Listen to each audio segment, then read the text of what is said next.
Hello y'all, we are Memphis Community University and we're doing another Calculus Done Wrong lesson where we wrong calculus before calculus wrongs us. And today's lesson is called Basic Integrals. And the title of this lesson is a little bit misleading.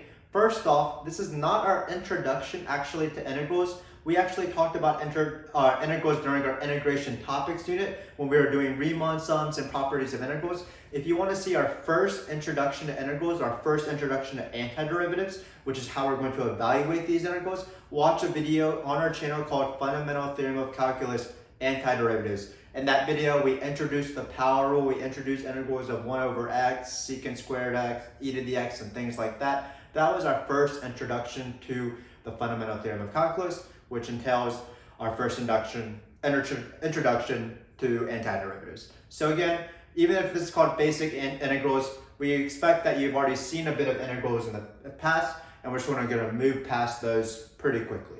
The second thing about these basic integrals is that these basic integrals actually aren't easy. These are actually some of the hardest integrals that might appear on the AP exam or college calculus exams. They're only called basic because they don't rely on an integration method, something like U substitutions, which will be our next video, or BC integration methods like integration by partial fraction decomposition, integration by parts. Those will all be videos in the future, even things that don't appear on the AP exam like integrals by trig sub or something like that. So what these basic integrals are will require us to do a little bit of algebraic manipulation to do these integrals.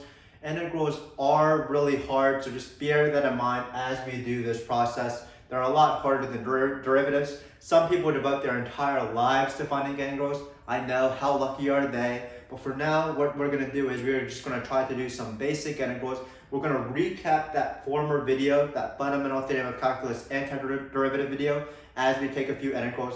And then we are going to see which integrals on the AP exam require a little bit of algebra manipulation in order to do them. So let's get started. Again, we're doing basic integrals today. Not really anything to introduce until we get to the new stuff. And the new stuff isn't really new. It's just algebraic manipulation. So let's start off with a little bit of a warm-up. Let's practice a few integrals before we get to those new integrals. So I'm going to practice these. Remember that when the integral looks like this, it's always paired with something integral dx. You just want to think of these as a pair. If I put numbers on this integral, that means it's a definite integral. And what you do is you would take the antiderivative, plug in the top number, minus plug in the bottom number. When I don't have any numbers, that's called an indefinite integral. All you need to do is come up with the antiderivative and write plus c. So we're going to practice a few of those first, just to start off. So I have x cubed plus secant x minus 4 over x. So this is my first guy right here. Let's take the integral of this. So you're going to be using the power rule, of course, no matter what you learn. We're going to write secant squared actually. So let's take the integral of x cubed. Again, with the power rule, what you do, instead of the power rule for derivatives, you do the power rule for antiderivatives, which is you add 1 to the exponent. So I always affect the exponent first. That's going to be x to the 4th. Then you divide by your new exponent. That's going to be divided by 4. What's the integral of secant squared? This is something you memorize as you memorize derivatives. You need to memorize antiderivatives. What's the antiderivative of secant squared? Well, that's tangent x. So that's just tangent x. Nothing too crazy. And then this one, we will not use the power rule, even if it looks like we can potentially use the power by changing it to a power. We'll do that an example of that later. But this is a special one as well. This is ln of x, because the derivative of ln of x is 1 over x. So the antiderivative of 4 over x will be minus 4 ln x. So we have that. And then finally, we're going to write plus c to talk about our constant of integration. And this is how you take integrals. This was our first indefinite integral. Not the hardest thing in the world, just taking them separately one by one. Keep in mind that the plus and minus is actually great because it allows us to break up the integral. That is an integral property. So we did them term by term. And then this one required the power rule. These two were memorization. Let's practice another one. So again, integrals are a little tricky. You just want to be able to get used to them. You want to be able to know your antiderivatives very well, and you want to be able to use the power rule very well. So the next one I'm going to do is something like 7 over x to the 5th minus, what do we have here? Let's do 7 to the x, a little bit different. And then finally, let's add 1 over the square root of 1 minus x squared. So let's do this one. Again, let's just take these term by term. We're just going to take the integral of each one. This is a little bit of review, so let's get started.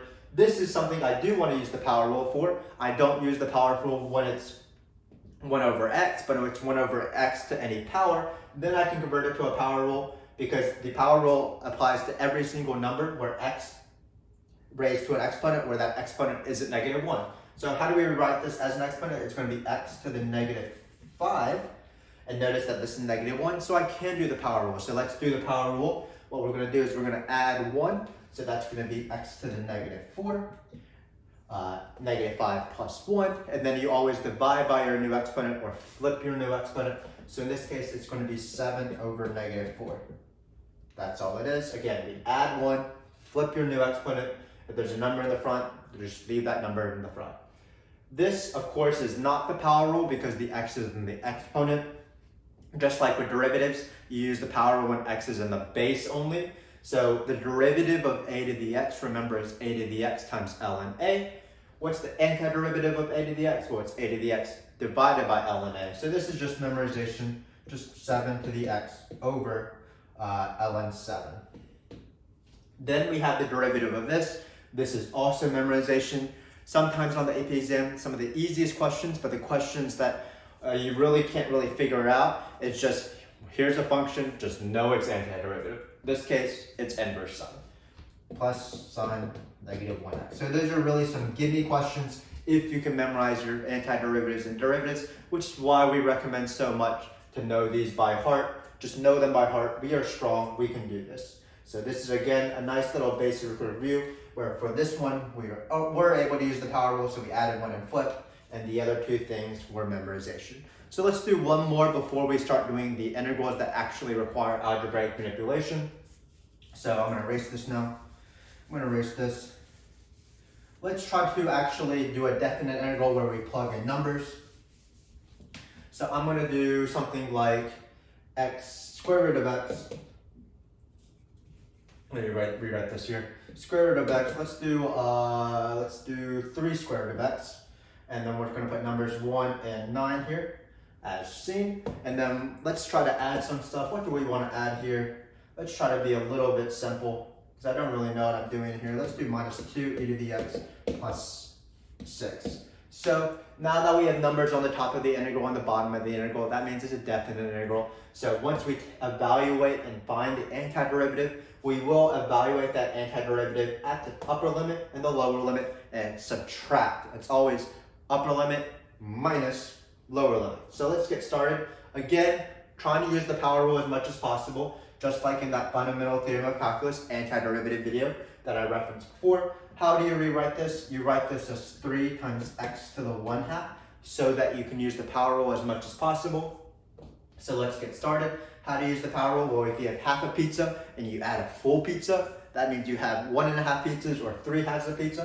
So that's going to be x to the 3 halves. Then you always flip this bad boy, flip this little critter into the front, so it's going to be 2/3. There was already a 3 here, which is kind of nice because this 3 and 3 will cancel. So we're going to be left with 2 times x to the 3 halves. Now we have the integral of e to the x, but e to the x is the best function in the world because the derivative and the antiderivative of e to the x is itself. So we can just write e to the x. The -2 is just in the front. Finally, we have a plus 6. What's the antiderivative of plus 6? Well, that's just plus 6x. Nothing too crazy, as the derivative of 6x is plus 6. You don't need a constant of integration again because we are doing a definite integral. So I'm going to use vertical bar notation. X equals 1 and 9. And what this is saying is I'm going to plug in the number 9 into all of this little stuff. Then I'm going to plug in the number 1 into all of it. I'm going to be very careful with parentheses, top minus bottom, and then I should be good to go. So what we're going to do is we're going to do 2 times x to the 3 halves, so 9 to the 3 halves, minus 2e to the x, so 2e to the 9th, and then finally it's going to be plus 6 times 9, I'll do that later. Then it's going to be plugging in 1 to everything, but notice I have all of the top in parentheses, and then when I plug in the bottom number, which is 1, I'm putting that all in parentheses, so I don't mess up negatives.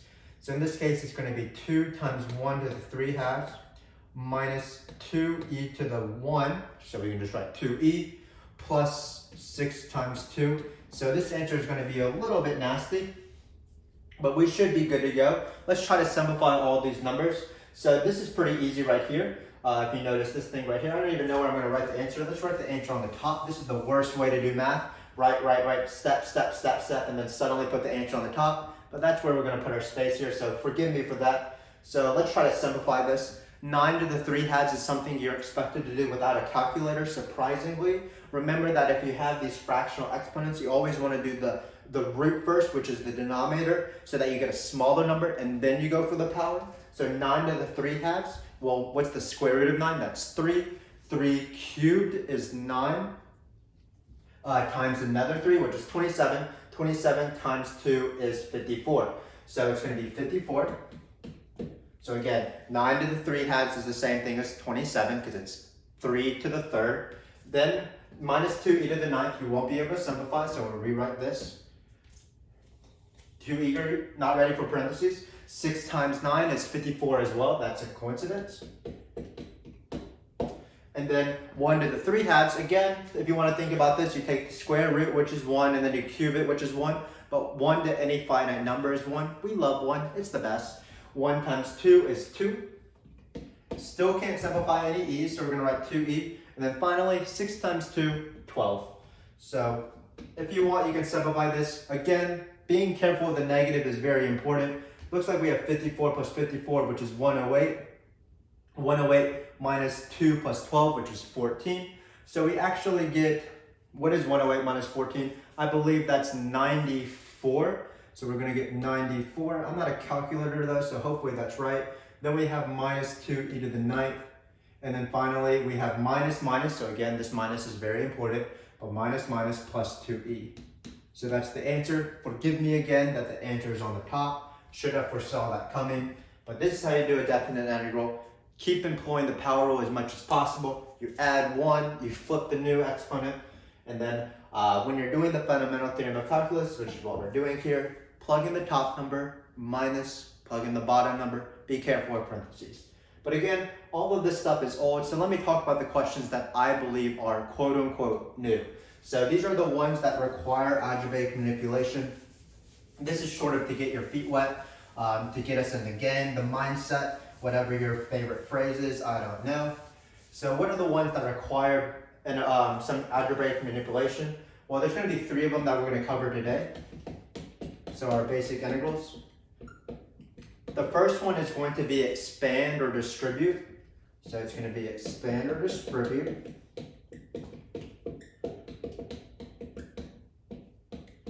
The next one is going to be what I call split the numerator when you have a fraction. Split the numerator. The third one, the most annoying one, unfortunately, which we'll save to the very end, is absolute value. So taking integrals that are in terms of absolute value. So let's talk about each of these 3 things. We'll hopefully do 2 examples of each and then call it a day. So let's erase this. Let's try to do some expand or distribute ones. Those are pretty easy. So I'm going to start off with those. So imagine you have something like, so these are the expand ones. So we have the integral of x times, let's say, 5 minus x. So let's keep it simple for now. Let's also keep it an indefinite integral because I'm feeling a little bit lazy right now. So basically, just like with products, with derivatives, it requires a huge different sort of thing. Sums and differences are always really easy, like the derivative of sine of x plus 5x. You just take the derivative separately, cosine of x plus 5. But when you have sine of x times 5x, if you want to take that derivative, it suddenly requires the product rule. And for now, we will not learn the equivalent of the product rule until much later. It's actually a BC topic called integration by parts. So what we want to do is we want to change questions that are in terms of multiplication to be in terms of sums and differences. The antiderivative of this is not the antiderivative of this times the antiderivative of this. That would be way too simple. So what we need to do is we need to do a math trick so that it's like the questions that we did previously, which is something plus or minus something plus or minus something, where each of these somethings we know the antiderivative of. We do not know the antiderivative of x times 5 minus x, so we do have to do something What's the something here? Well, it's a hint, of course. What we want to do is expand or distribute. So if we expand this, meaning we FOIL this x in, or we multiply rainbow it, action, rainbow, x into this guy, notice you'll get 5x minus x squared. So we have this integral right here, and notice that this is what I want. I want two things that are separate, so I can take the antiderivative of this, antiderivative of this. Things that are separated by sums and differences are incredible. Things that are separated by multiplication or division, not as incredible. We have to manipulate it to sums and differences. So notice that this is going to be very easy. This is just the power rule. So let's practice. This guy, remember you add 1, always affect the exponent first. So add 1, that's 2. You flip the exponent onto the bottom, so it's going to be 5 over 2. Same thing as 5 times 1/2. Now for this integral right here, we're going to add 1 to this integral, so it's going to be x cubed. And then again, we're going to divide by our new exponent, or flip the new exponent is another way to say this. So we're going to divide by 3, or multiply by 1/3, same thing. Finally, let's not forget our plus c. So again, you do not know the equivalent of the product rule if you're watching these videos in order. The antiderivative of this is certainly not the antiderivative of this times the antiderivative of this. It would be so nice if that were true, but unfortunately that's not. What you have to do is you have to get it to the integral of something plus the integral of something plus the integral of something, or minus the integral of something, where you know how to take the antiderivative of each of those specific terms. You can't have something times something, and that's all it is. So again, this was the expand distribute. Let's try a different example, shall we? So I'm going to erase this. I'm going to erase this.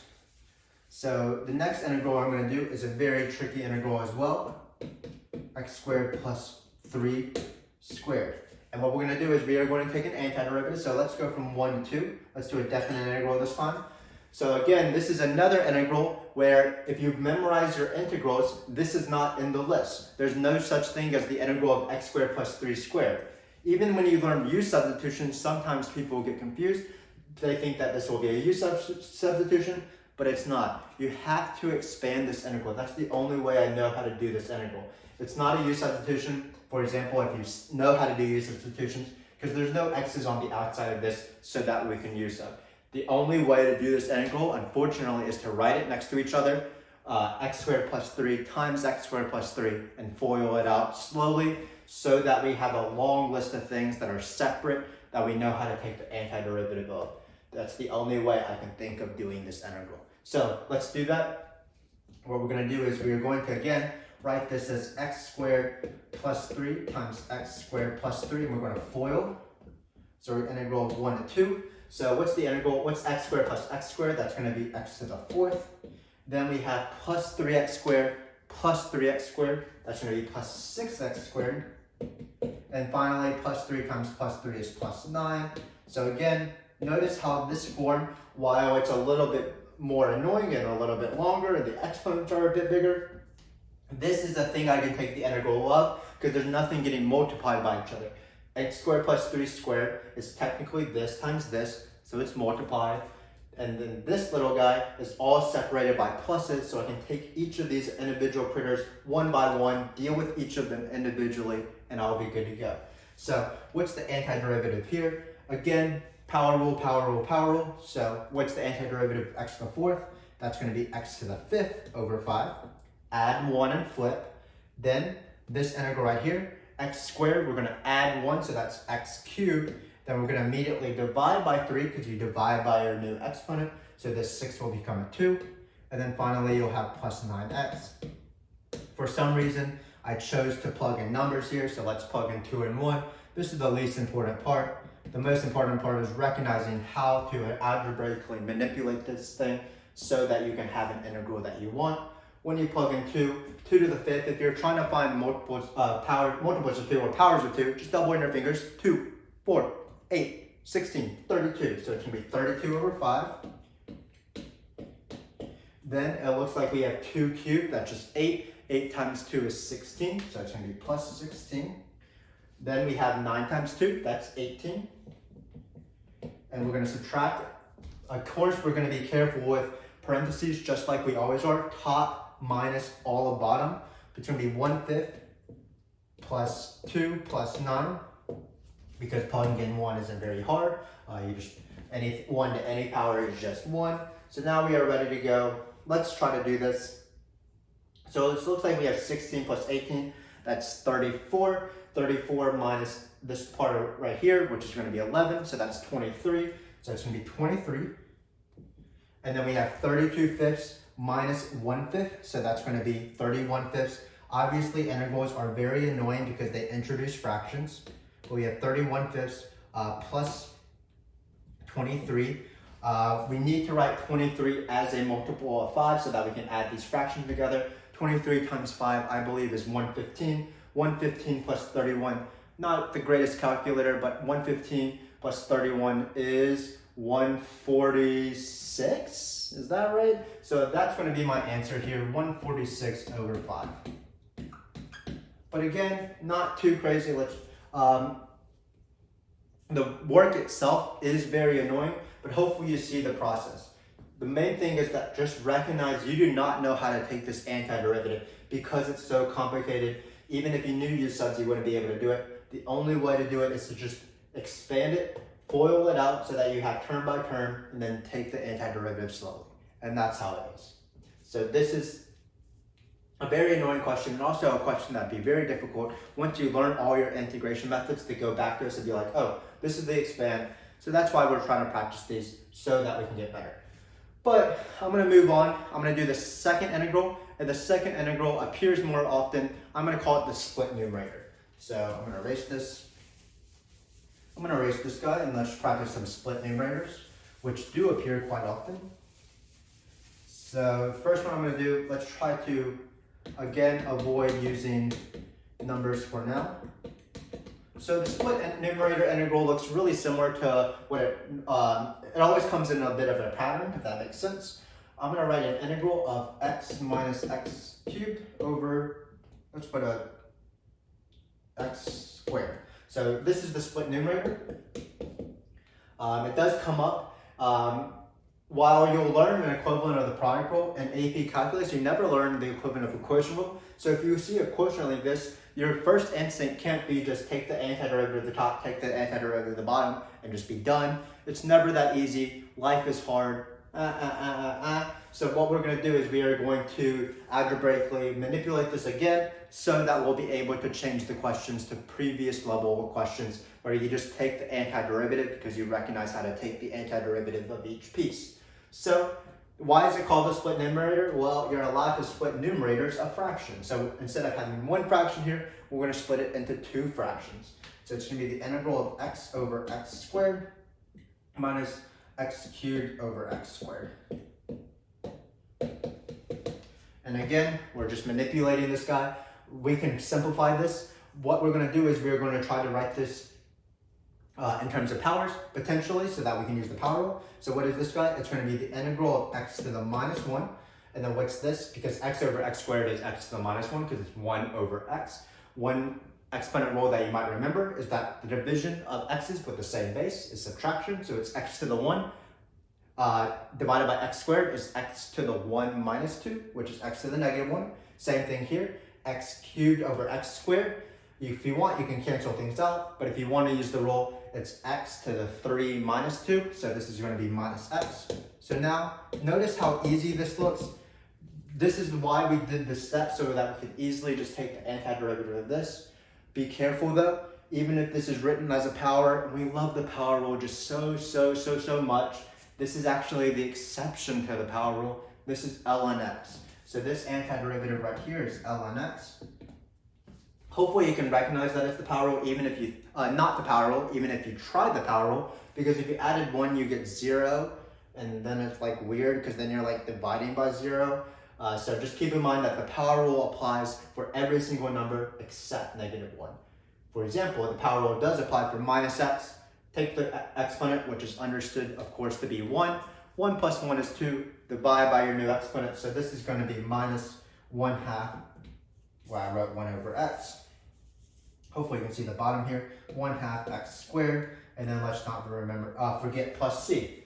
And this is a split numerator. The split numerator always looks like this, something divided by something, so that we're allowed to split the numerator, whether it be a positive or negative. right after we split the numerator, we still do some algebraic manipulation so that it's always x to something, so that we can either use the power rule, or if it's x to the -1, we do ln. So let's practice another example of this. I don't think this is too bad, but you just want to be able to spot. That's the split numerator. So let's go another question with a definite integral this time so that we can apply numbers. How exciting. So we're going to erase this. Let's write an integral. Let's go from 1 to 4. Keep it generally pretty simple. We're going to divide by square root of x. And then what we're going to have is we are going to have, let's have square root of x again here. And then finally, what do we want here? What do we want? Let's just have minus x. So this is my next question. Again, don't have any equivalent of the quotient rule, unfortunately. Definitely not the antiderivative. This is the antiderivative of the top, antiderivative of the bottom. You do have to split it up, get it to something plus or minus something where you know the antiderivative of both. That's our goal here. So let's try to split the numerator. So if you want, why don't you practice this one by yourself? I'm going to take a little bit of a break, 3 seconds, and then we'll reconvene and see what you got. So 1, 2, 3, let's see what we got. So I'm going to split this integral up. It's going to just split the numerator, so it can be root x over root x minus x over root x. That's the split numerator. We want these guys to no longer be friends. And then we're going to simplify this so that it's going to be a power. Square root of root x over root x is pretty easy. That's just 1. Anything over itself is 1. And then hopefully you know that x over root x is the same thing as x just root x. For example, 9 over the square root of 9 is 3.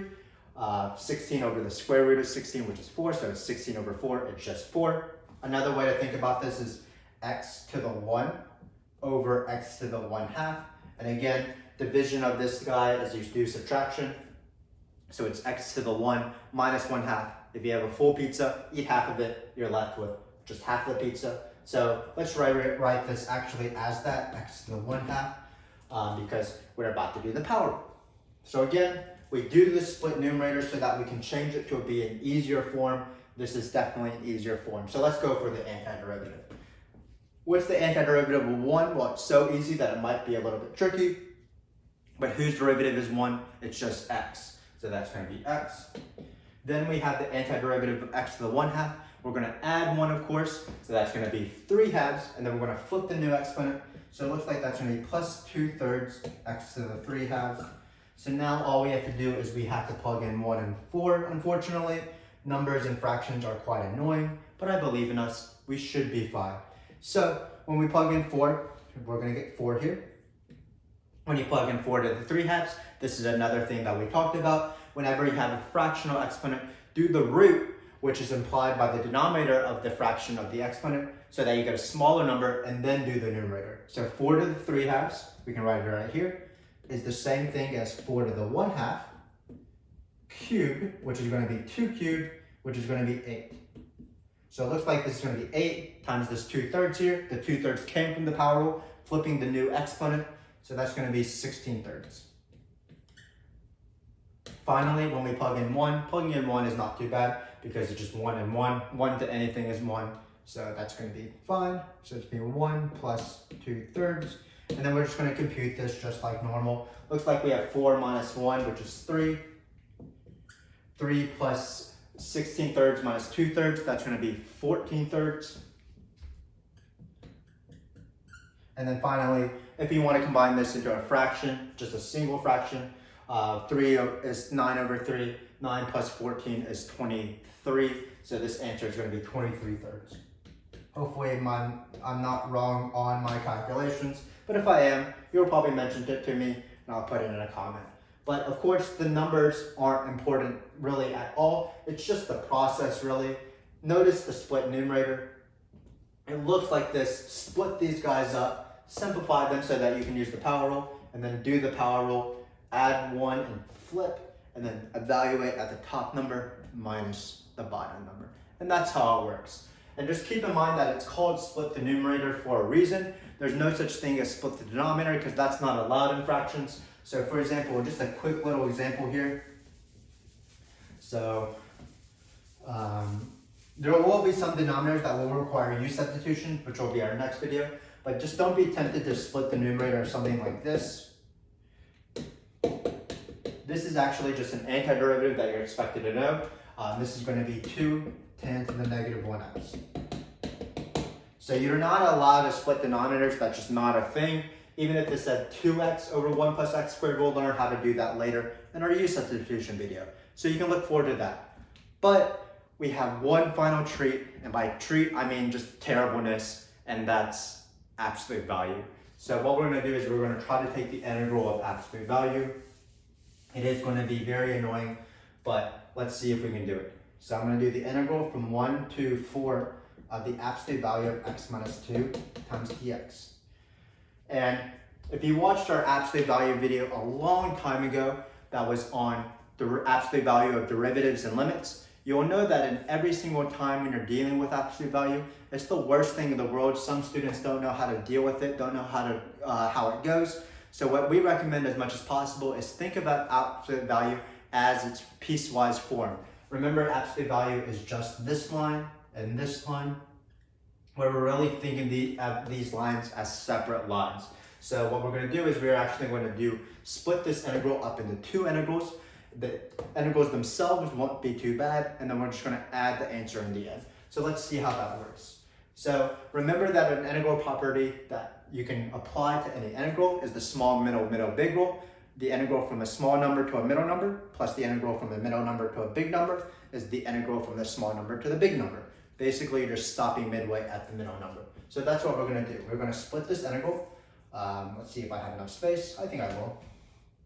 We're going to split this integral to be the integral of 1 to some number plus the integral from some number to 4. So we're just splitting up this integral. The question is, what number do we choose? Well, again, we're thinking about this as a piecewise function, as this famous v. So where we want to split it up is where the function becomes the other function.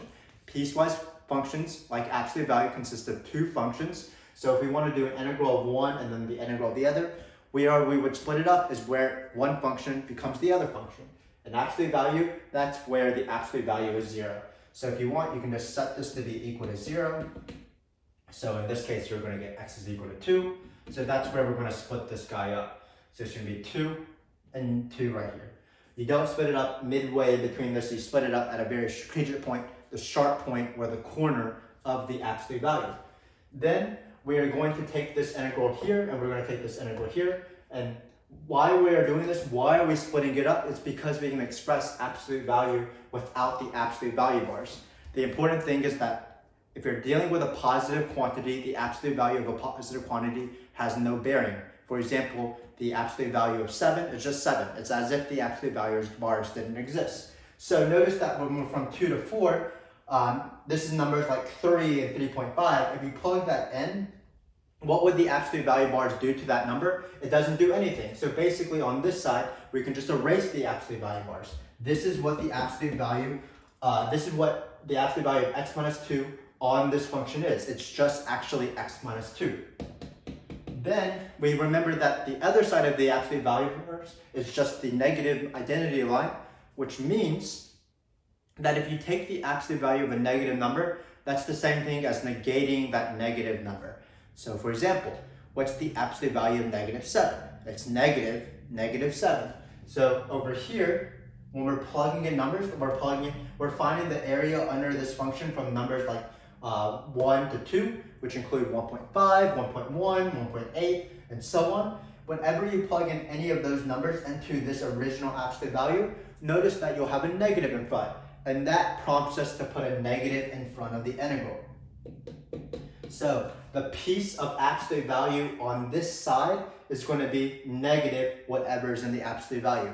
And it's not based off the left side or the right side. We're actually plugging in a number to see, do we want the negative portion or the positive portion? So we plugged in a number like 3. We got a positive thing. That means absolute value bars don't do anything. So we changed them parentheses.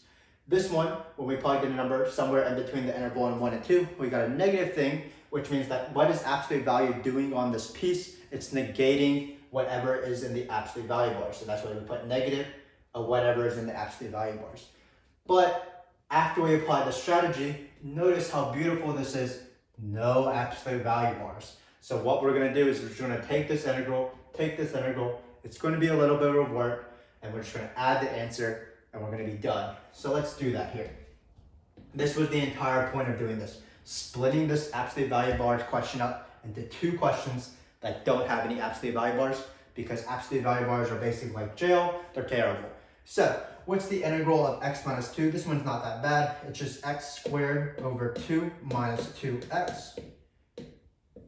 Plugging in top number minus bottom number. How I did that, of course, the power rule, the integral of x is x squared. You add 1 and you flip the new exponent. That's why you get this. What's the antiderivative of any number? It's that number times x. So that's why I have minus 2x. Over here, it's going to be the same thing, but instead, there's going to be a minus in front. So we have a minus here. What's the antiderivative of x? Well, it's going to be all of this stuff as well. But really, I am thinking about this as two different questions. So this is going to be x is equal to 1 and 2. So what we're going to do is we're going to find this top minus bottom. We're going to find this top minus bottom. And at the very end, we're just going to add the numbers, and it'll just be a nice, lovely process. So let's do that here. Shouldn't be too bad. There are going to be fractions, but it doesn't seem like there's going to be too crazy of fractions. So let's plug in top minus bottom. There's a lot of negatives here, so we do have to tread waters carefully. So when we plug in 2, it'll be 4 over 2, which is 2 minus 4. So this is just the first top, plugging in 2. Then it's minus the bottom, but when we plug in the bottom, there'll be a negative as well, so we can write minus here as well. It'll be 1/2 minus 2. So it's just, this is the top minus the bottom. Then we have to do it again over there, but let's just try to simplify this right now. Shouldn't be too crazy. 2 minus 4 is negative 2, a negative in front. So just be careful with all these negatives, but this is going to be 2. Then 1/2 minus 2 is going to be negative 1.5. 1/2 minus 2, I believe that's negative 1.5. Then when we negate that, that'll be 1.5. Finally, we're going to subtract it. So there's just triple negatives here, which is very, very unfortunate. 1/2 minus 2 is negative 1.5, but there's negative, negative, negative. So it's going to be at the end negative 1.5. So this is going to be 1/2. This part right here, but we'll deal with that later. Now what we have to do is we have to do top minus bottom of this integral right here. But because each of them are even, these shouldn't introduce fractions. So when we plug in 4, 4 squared is 16. 16 divided by 2 is 8. Then we have minus 2 times 2, or 2 times 4, that's 8. So this 8 and 8 will go away. It's okay. Then we're going to plug in 2. When we plug in 2, we'll get the same thing here, 2 minus 4. So it'll be 2 minus 4. So what's the final answer here? Well, this 8 and 8 go away. So this side right here, it looks like it's going to be minus 2 minus 4, which means it's minus negative 2 plus 2. So it looks like in the end, we're going to have 2 plus 2 minus 1.5. So if you want to convert these into fractions, or let's just use decimals, we have 0.5 plus 2. This answer is going to be 2.5 or 5/2. So this, unfortunately, are the steps required to do absolute value questions. They are super annoying. Definitely not the antiderivative. It's just x squared minus over 2 minus 2, and then plug in the top and the bottom and take the absolute value. I wish it were that simple. It does require a lot of work. That's why integrals are hard. Let's recap what we did. We chose a specific point to split it at, which is where the absolute value achieves 0, because that's where one piece changes to one piece. Then for this interval from 2 to 4, that's the positive side, because any number that you plug in over there, it's going to be positive. So all we did was change the absolute value bars to parentheses. On this side, what we did is that we saw that any number that we plugged in would give you a negative number. Negative number is how absolute value works. So we have negative, the thing in the parentheses instead. Then with these two questions, we just took the antiderivative separately and then added the answer. So it's this and this, so it's 2, and then this was the answer to the first one. When we added this up, we ended up giving 2.5. So because this is such a harrowing process, let's try to do one more and call it a day. So one more absolute value. I know this is tricky, but we are strong, friends. It does appear every once in a while in the AP exams. Thank goodness that it doesn't appear every single year, but it's still nice to know let's try to do this one. So let's do one more. Let's do the integral. Let's put 0 on the bottom so that we can plug in 0. That's going to be very nice. Let's do, let's say, I don't want too big of a number, but I don't want too small of a number. Let's do 3. And then let's just have 1 minus x. So we can just keep it pretty simple. Let's try to do this integral right here. Actually, let's not do 1 minus x. Let's do 2 minus 2x, which won't change the question too much, but we won't have fractions, so that's always a good thing. Try this question for yourself. Try to split it up into 2 different integrals. Negate one part of the integral, and then what you do is you do 2 separate integrals, add the answer. I won't watch you. Try this question for yourself. 3, 2, 1. Let's just see what you've got here. So the first thing is you look at absolute values. So you look at the question and you're like, oh my gosh, there's absolute values. But we're going to be strong. First thing we need to do is find the 0 of the absolute values. So we're going to do simple math. 2 minus 2x is equal to 0. 2 is equal to 2x. So it looks like x is equal to 0. 1, I don't know what I'm saying anymore. Let's rewrite it over here actually. So again, 2 minus 2x is equal to 0. That makes x is equal to 1. So that's going to be our split point. So 2 separate integrals, small middle, 0 to 1, plus middle big is equal to small big. Now what we have to determine is, do we want the negative portion to be on this one or this one? It's not based off left or right. What we should do is just rewrite the function without absolute value. That's the entire goal of this process. And then what we're going to do is we're just going to plug in any number in between this interval. And if we get a positive thing, that's great because absolute value bars didn't do anything to that. If we get a negative thing, that's not too bad. We're just going to negate it. So in this case, what happens here? Well, we're going to plug in something like 0.5. When you plug in something like 0.5, notice you'll get a positive thing. So this is going to be the positive side this time. And then for this guy, we're going to plug in a number like 2 because it's in between 1 and 3. If you plug in 2, notice you'll get 2 minus 4, which is negative. And how does absolute value bars deal with negatives? It negates the negative. So what we have to do is change this positive to a negative. And now we should be good to go. We just have to do 2 separate integrals, and then we'll subtract their answer according to this. So what's going to be these integrals? It's not going to be too bad. So what's the integral of 2 minus 2x? Well, that's going to be 2x minus x squared using the power rule. The antiderivative of any number is any number times x. This one you add 1, so 1 plus 1, because 1 is implied, is 2. You flip the new exponent, and it'll cancel out with this 2, so that's why it's 2x minus x squared. We're going to plug in 1 and 2, or 1 and 0, sorry. 0 and 1, top minus bottom. Then we are going to find a second integral, 2x minus x squared as well, and we are again going to plug in x is equal to 1 and 3 this time. And what we're going to do is we're going to find the answer. Notice this antiderivative is the same as this, except there's a minus in front. We are going to find these 2 answers, and then we will combine them, and we will be on our merry way. So again, because we have 1s and 0s, this shouldn't be too bad. When we plug in 1 here, it will be 2 minus 1, so that's just 2 minus 1. Then when we plug in 0, let's actually still plug in 0. That's going to be 0 minus 0. Nothing too crazy there. And then let's put this entire integral in brackets here, so we're being careful. So when we plug in 3, it'll be 3 squared. 3 times 2, which is 6. 6 minus 3 squared, so that's going to be 6 minus 9. That's all good. And then finally, we plug in 1 again, so it's going to be 2 minus 1 again. So I'm going to do work on the top here one last time. What's 2 minus 1? That's going to be 1 minus 0. So this is just the first integral, 1 minus 0. Definitely not going to complain about this. Then it's separated by a minus, and it's another top minus bottom. So it's going to be negative 3 minus 1. And then looks like this math is pretty simple. It's going to be 1 plus 3 plus 1 minus minus minus minus. So this answer is now 5. And that's how you do these questions. So hopefully I didn't scare you off with absolute value bars. Again, integrals are really strong, but we're ready for a challenge. What you do is you split it up. You split it up at wherever solves the absolute value to be 0. And then you consider which one is the negative one by plugging in a number and see which point gives you a negative thing. You plug in any number between 1 and 3, you'll notice that that's the negative side. And then once you do that, there's no absolute value bars. We didn't write dx's, but that's fine. There's no absolute value bars, so just do these two integrals separately and add the answers in the end. And that's how you do absolute value bars. Again, pretty annoying, but hopefully you found this video useful for you. Not only did we review our integrals from our FTC antiderivative introduction video, we also talked about the expand distribute integral, we talked about the split numerator, and we talked about absolute value.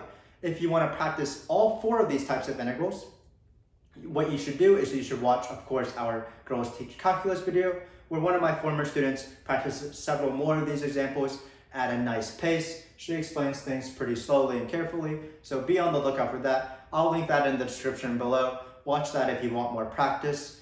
In our next video, we will be doing U substitutions, probably the most important unit in integrals, so I'll be looking forward to that. We'll hang out then. I hope to see you then. Thanks again for watching, just like normal, and let's hang out during that U sub video. Thanks again for watching.